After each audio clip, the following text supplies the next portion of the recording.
This talk is about idealism in a programming language. I'll describe a type of logic programming called axiomatic language.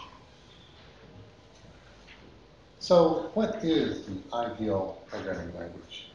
I imagine some of you have pondered that question.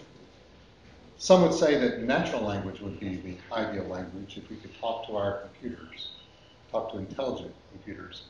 And yes, that would be great, but even if we could, I think there will always be a need for formal languages, for precision, unambiguity, completeness, and ability to prove things about our software. We want to prove that the intelligent machines can't take over. So I'll refine that question and ask, what is the ideal formal language, formal programming language? Now for this talk, I'd like you to suspend your practical concerns about efficiency and about implementation difficulty. I will first describe the goals for a hypothetical ideal language, which are also the goals for axiomatic language. I'll then give the main idea of axiomatic language, which I call specification by enumeration. Then I'll describe the semantics of axiomatic language, which I call the core language. Expressions, axioms, axiom instances, and valid expressions.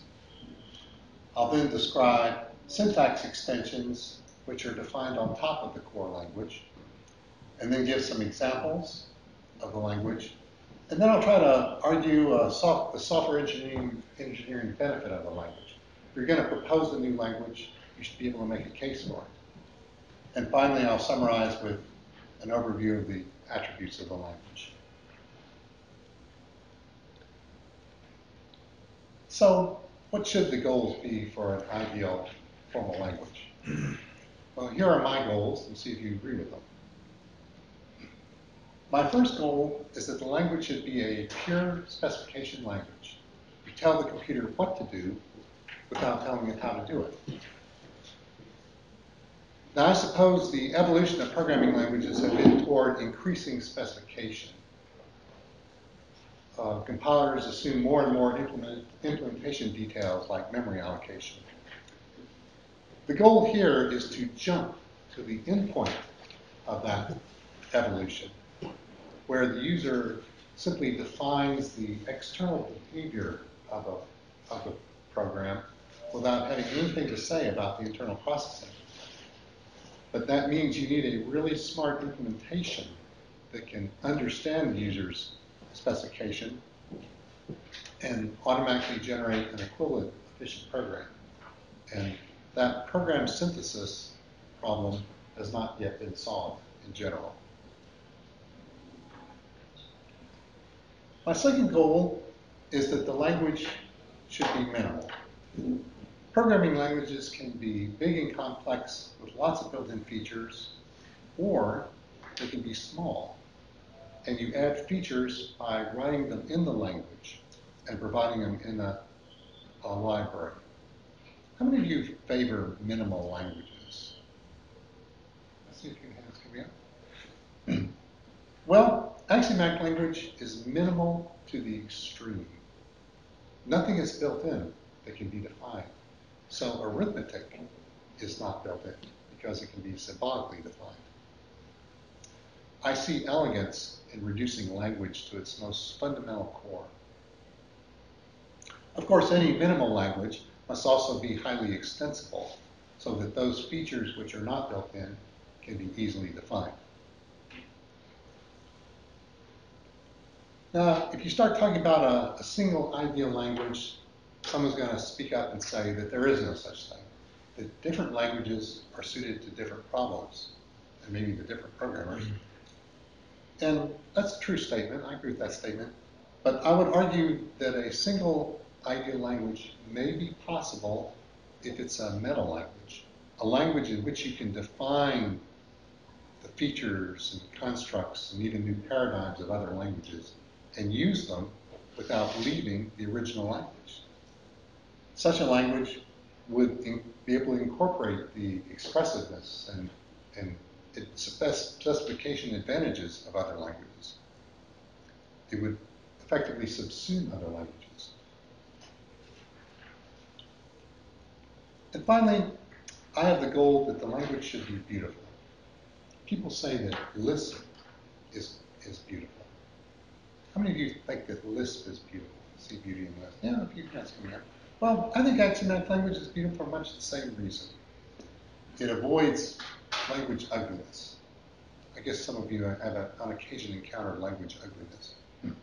Now I use this burgundy color on the next few slides for the especially beautiful parts. And when I gave this talk at the Emerging Languages Camp 2 years ago, there was one comment that it was very theoretical. Another comment was that my slides were content dense, which is true, and that they were hard to follow. Maybe also true. Well, I'd like to suggest that you keep an eye out for the beautiful parts in burgundy and you memorize them. There are about, I think, 17 total lines of beautiful parts. And by the time you've memorized it, you will know the language. So there's a beautiful part right there.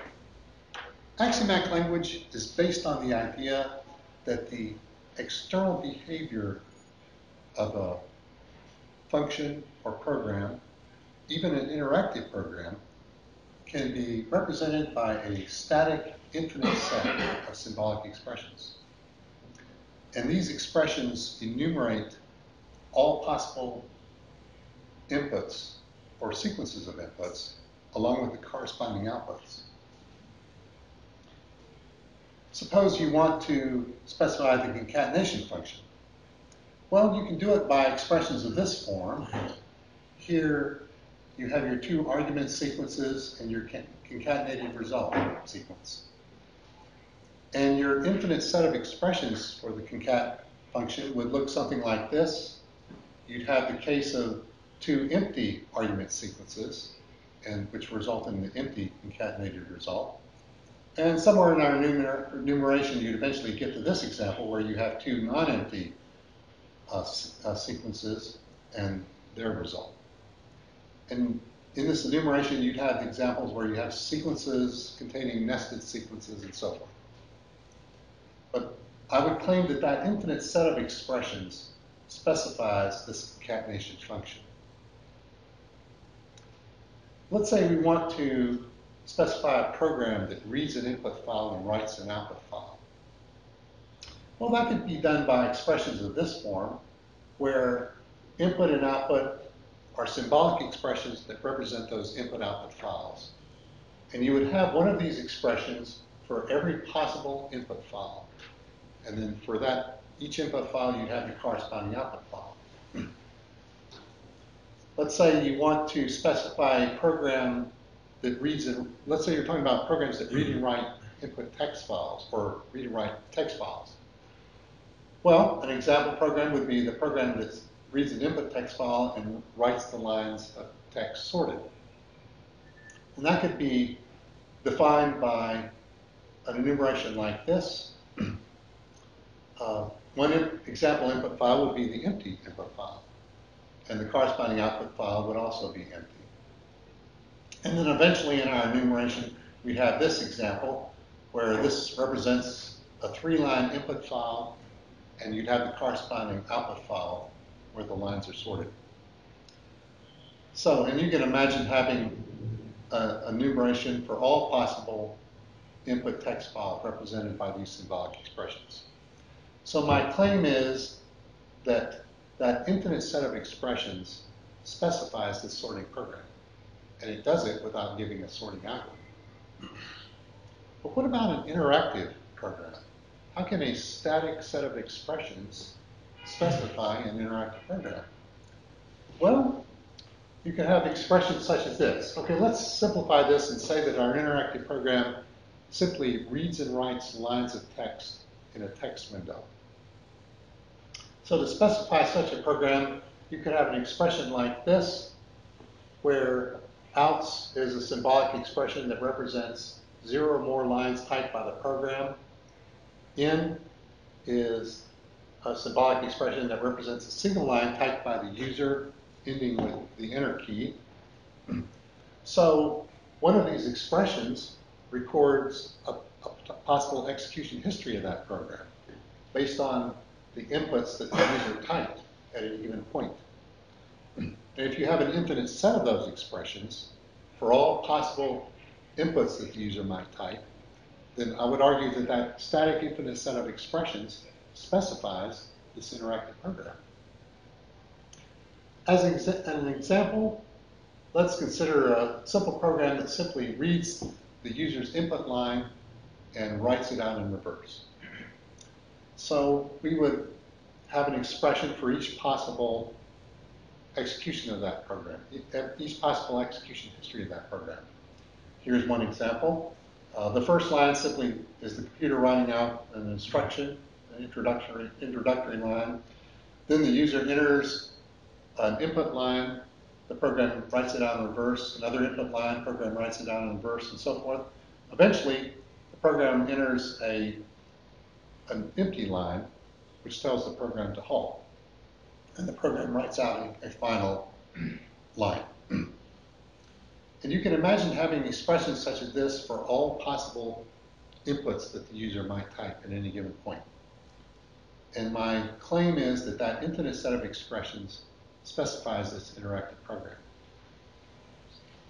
Well, what about a graphics user interface with screen image and mouse clicks and so forth, and maybe connections to the internet? Well, in principle, I don't see any difficulty in coming up with a symbolic representation for the pixels of a screen image and for mouse movements and mouse clicks. So you just give you can just imagine having one long sequence of all those screen images and mouse operations. And if you're communicating with the internet, then you'd have in and out operations going to the internet treated as an external agent. So you just enumerate all possible execution histories of that graphics user interface program. Now, these expressions wouldn't actually exist in the computer. They're just an abstraction as a way of separating specification from implementation. So if you accept my premise that a set of expressions can specify a program, then all we need from our specification language is that it be a formal system for defining these infinite sets. And that's what axiomatic language is. Some more beautiful parts. In axiomatic language, a finite set of axioms generates a usually infinite set of valid expressions. An expression is defined as an atom, or which is a primitive indivisible element, or an expression variable, or a sequence of 0 or more expressions and string variables. Syntactically, atoms are represented by symbols beginning with a backbone character. So the symbols you saw earlier are not atoms, as you'll see in a minute. Expression and string variables are symbols that begin with % and $, and respectively. And sequences are represented as a string of expressions and string variables separated by blanks and enclosed in parentheses. Lisp syntax as expressions. An axiom consists of a conclusion expression and 0 or more condition expressions.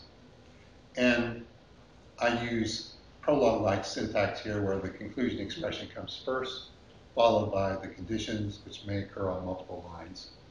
And comments begin with an exclamation point. Now, axioms generate axiom instances by the substitution of values for the expression and string variables. An expression variable can be replaced by an arbitrary expression. The same value replaces the same variable throughout the axiom. A string variable can be replaced by a string of 0 or more expressions and string variables. So here's an example axiom. we have an expression variable, %x, it occurs there and there. Another expression variable, %y, and a string variable $, that occurs there and there. So one instance of this axiom is to substitute the atom x for %x, and we do that here and here. And we can substitute the expression consisting of the empty sequence for the expression variable %y, and we do that here. And then we can substitute the string consisting of two expressions, atom u and for expression variable %, for our string variable $. We do that here, and we do that here. So you would have an infinite set of expressions depending on what, or infinite set of axiom instances depending on what values you substitute for these variables. So that's the expression or the variable substitution mechanism of axiomatic language. Axiom instances generate valid expressions by the simple rule that if all the conditions of an axiom instance are valid expressions, then the conclusion is a valid expression. And by default, the conclusion of an unconditional axiom instance is immediately a valid expression. So here we have a set of two axioms. The first axiom has no variables, so it just has itself as an instance. The second axiom has an expression variable and a string variable. So one instance, now there's an infinite set of instances, but there are just certain instances that are important here. One instance would be to substitute for this expression variable the atom A. And for the string variable, we'll substitute a string consisting of just a single expression, atom B. And we do that both for the condition and for the conclusion, where there are two $ signs here. Another instance of this axiom is to replace the the expression variable % with the sequence of just one A atom. And the string variable will be replaced by a string of two B atoms. We do that for the condition and also for the conclusion. Now let's look at the valid expression that these instances generate. Well, this first instance has no conditions, so its conclusion is immediately a valid expression. This second instance has a condition that just happens to match this valid expression. So now this conclusion is a valid expression. So this valid expression happens to match the condition of this instance, so its conclusion is a valid expression. So you can see the pattern there, and this would continue indefinitely to define an infinite set of valid expressions. So that's the inference mechanism of axiomatic language. And that's the complete semantics of axiomatic language in 4 slides. Beautiful.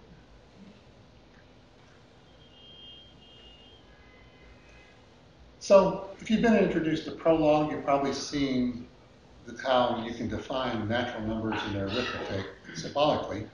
And I think that's very profound. It kind of shows you that ultimately computing is all about symbols, not numbers, just symbols.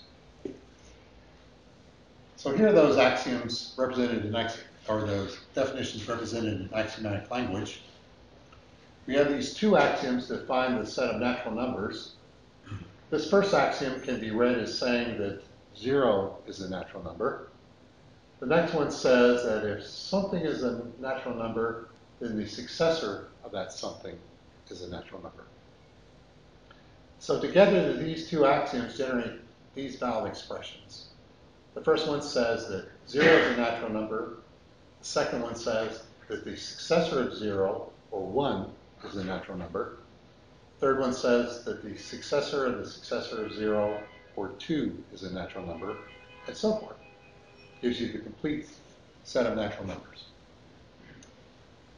Now we want to define the addition of natural numbers, and that's done by these two axioms in conjunction with the earlier axioms.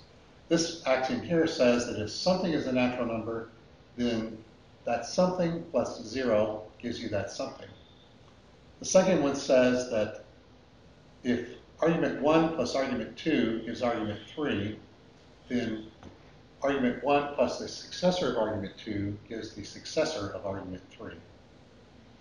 So these two axioms combined with the earlier natural number axioms give us these valid expressions, which enumerate the addition of natural numbers for all pairs of natural numbers. And you can kind of follow through how that would work. It's pretty straightforward.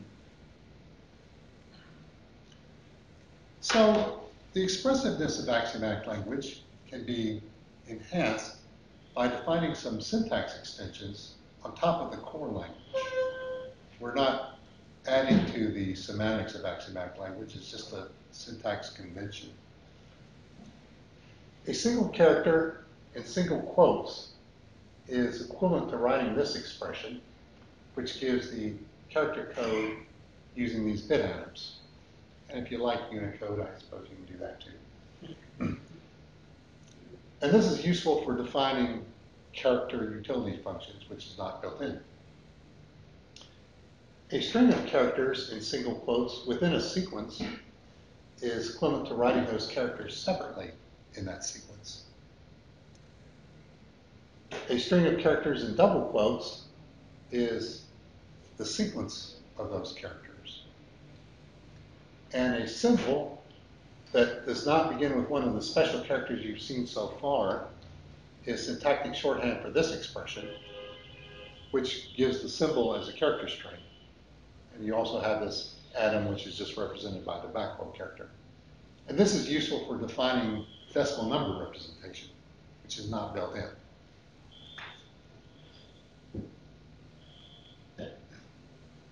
So here are some more examples of axiomatic language involving sequences. This single unconditional axiom defines the concatenation function you saw earlier. The two string variables capture the contents of your argument sequences, and when you write them together, they concatenate the result to form your concatenated result. And here's an example valid expression. The earlier concat function would also be valid expressions generated by this axiom. Here is the member relation, which says that the first argument is a member of the sequence, the second argument sequence. And in this case, the two string variables allow the expression variable to range over the contents of the sequence. So here's one example valid expression generated by this axiom, which says that expression B is a member of this sequence. So here's some axioms, two axioms that define the reverse function, which says that the second argument is the reverse of the first argument. Okay, this axiom says that the reverse of the empty sequence gives you the empty sequence. The second axiom says that if reversing the first argument gives you the second argument, then prepending an expression to the first argument and then reversing that would be the second argument with the expression appended. So these two axioms generate valid expressions such as this for the reverse function. So that sorting program you saw earlier can be defined by these axioms. Our top level axiom says in effect that if you have an input and the output is a permutation of that input and the output is ordered, then the output would be the sorted input. So this gives us our program expressions for the sorting program. Now we need to define these utility functions. First, we'll define the less than relation on expressions involving bits. We need to first define the less than relation on our bit atoms. And then we have these axioms which define lexicographic ordering on sequences where the expressions can be distinguished by bit atoms.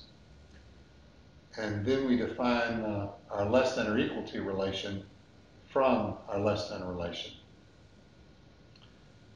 Now we need to define the ordered predicate, which says that the elements of its argument sequence are ordered. And we do that by these axioms. The first axiom says that the empty sequence is ordered.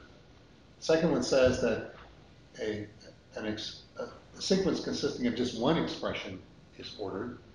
And then this third axiom defines a multi-element expression, or multi-element sequence. They define that is ordered. Now we need to define our permutation relation, which is done by these axioms, that says that the second argument is a permutation of the first argument. Now these axioms actually define expressions which are more general than just what's needed for that sorting program, because they define just any kind of expressions that can be distinguished by bit atoms.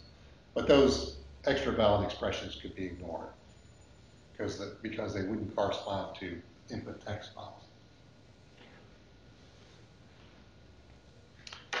So here's some axioms that define that interactive reverse program you saw earlier. We first have this axiom, which handles the case of the null case, basically, where the program starts, the user immediately halts it with an empty input line. Then we have this axiom, which adds an input-output cycle to the program, where the output line would be the reverse of the input line.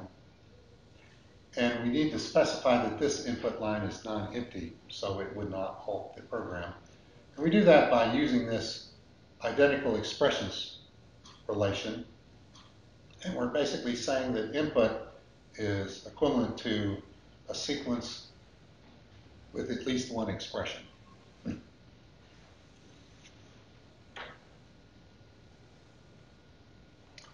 Okay, well, this is kind of interesting. We have a procedural language. We have assignment statements, and we have a while loop, and we have variables.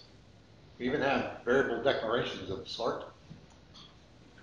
And we have decimal numbers and infix arithmetic operations. But you also you notice there's a left paren over there and a right paren period here. This is a single unconditional axiom in axiomatic language. And if you take this axiom and you combine it with the set of axioms that define this procedural language, which is about 150 lines, together they will generate valid expressions for this factorial function, such as this example, which says that the factorial of 3 is 6. And the point of this is to show that this extremely minimal logic programming language, a fringe language,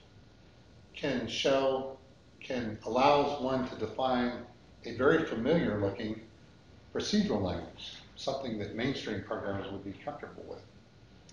And I believe axiomatic language can probably define just about any other language out there, subject to low-level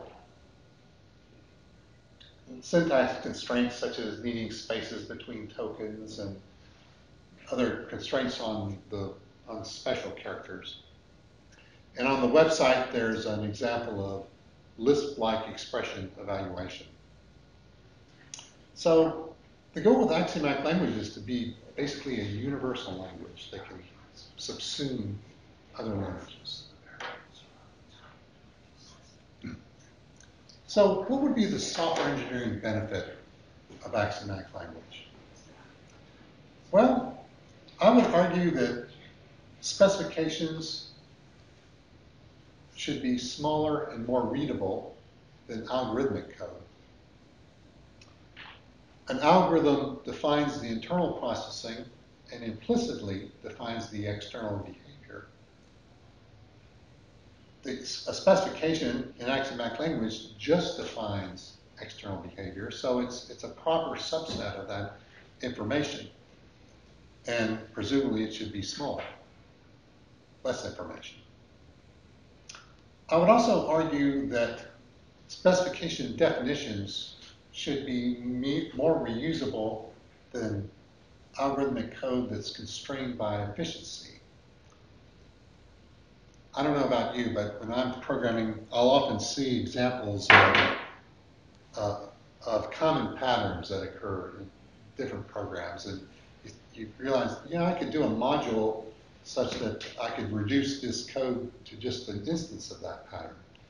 But creating a whole new module, and you've got declarations and all that, and then there's a likely efficiency penalty in doing that. It just isn't worth it.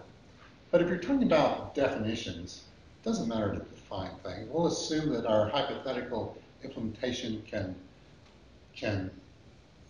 handle these definitions and about as efficiently as the original code would be. But the higher order capability of axiomatic language can help extract out common patterns, and there's hardly any boilerplate code. So I think axiomatic language really aid in software reusability.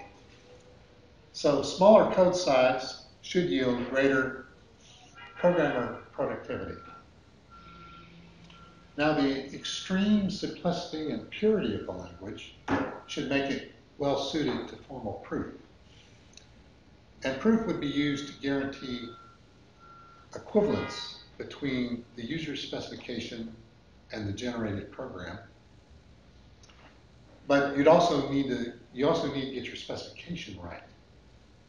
Proof you may be able to prove assertions about your specification, general statements that once you've proven them give you a much higher confidence of the correctness of your specification.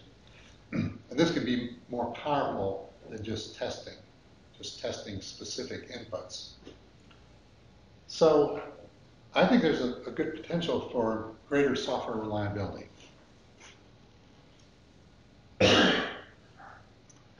So in summary,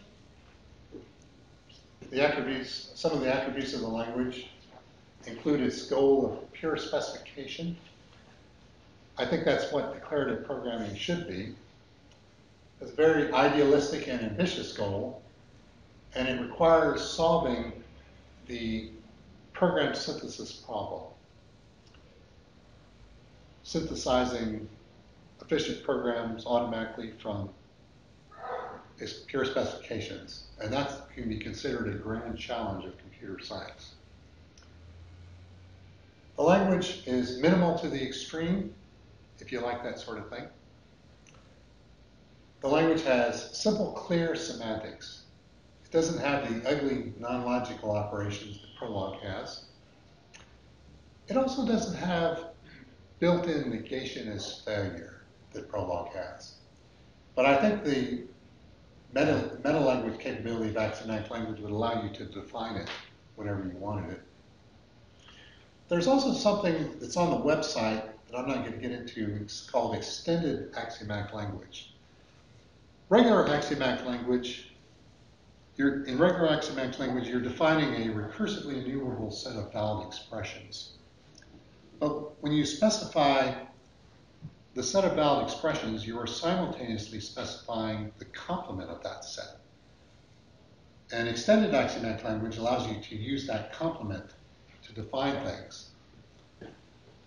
And it turns out that that's very powerful. In fact, it goes beyond Turing completeness. It allows you to define uncomputable functions. They're uncomputable in general, but maybe computable for specific classes of inputs, and that would be useful. So there's a website or a web page devoted to that on the language website. The specification by enumeration abstraction provides a clean separation between specification and implementation. And I think it's a nice solution to the awkward problem of input-output operations in declarative languages. That's kind of been an issue of functional programming for decades.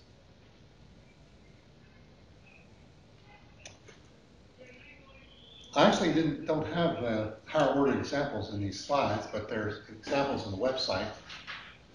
It's very powerful to be able to define functions and relations that use other functions and relations as um, arguments. I guess mainstream languages occasionally provide something like that, but Axiomatic Language makes it real easy and a very powerful capability. The metalanguage capability should allow one to incorporate the specification advantages of other languages. And it also makes the language a good host for embedded domain-specific languages. And as I just discussed, as far as the potential software engineering benefit, I believe there would be a smaller code size, which should yield greater programmer productivity, and formal proof should hopefully yield greater reliability, fewer bugs. So that's Axiomatic Language. I hope you've been able to grasp it, and I hope you saw some beauty. Thank you.